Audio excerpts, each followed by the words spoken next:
Skyrim is just about 10 years old and people are still modding and playing the hell out of it, but why?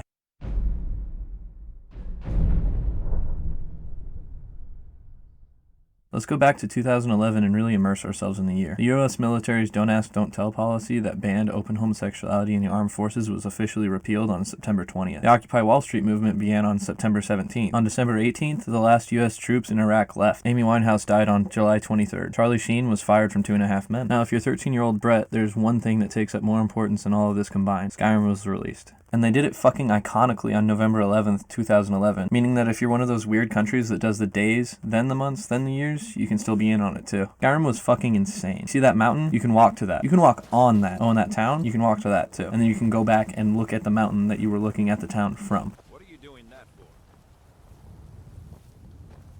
There's so much to do. Eat animals, fight some stuff, explore caves, eat some animals, beat up your companions in a house where no one can hear them scream, get trampled by mammoths when you're unable to eat them. Point is, the game blew my fucking mind. I probably sank 300 or so hours into it when it came out, and who knows how many times I've restarted and played all the way through just to drop it, forget what I was doing, and restart all over again. And this is a story I've heard from other people too. Well, the new Assassin's Creed suck, but I've always got Skyrim if I get bored. But why does Skyrim always pull us back in? There's a myriad of reasons why it should have been retired and Hall of Famed already. The graphics are so-so, the combat is nothing to write home about. You end up talking to the same few voice actors, items get stuck together in interesting ways. The blood looks like raspberry jelly, the physics are wonky, it was glitchy as hell and sometimes still is. But none of those reasons stop anyone from replaying for the 12th time. Modders go in and do amazing work, but I know people who still play the vanilla game over. No mods, no DLC. And you can hardly notice how this guy and this guy have the same voice because you get immersed in it like Joe Rogan and Chocolate Milk that one time. That doesn't answer the question though. Plenty of games are immersive as hell. Why did Skyrim live and thrive this long? It's because it left a good first impression. If you eat something and you don't like it the first time, you're prone to never eating it again without a modicum of suspicion that it's going to suck all over again. If you go to a place and you hate the experience, you seldom return. And if you meet an asshole out in the world, chances are you don't ask him to go hang out, unless you're me. Then those are the only friends you have. We'll look the other way this time,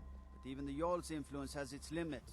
Be more careful. Skyrim stuck the landing so hard and burrowed into our hearts so deep that playing Skyrim now is like the first time, and that's never going to change. The broader point here is that the impact that Skyrim had could and should be repeated. Don't let yourself be swayed into buying trash in 2021 for the same price you bought gold in 2011.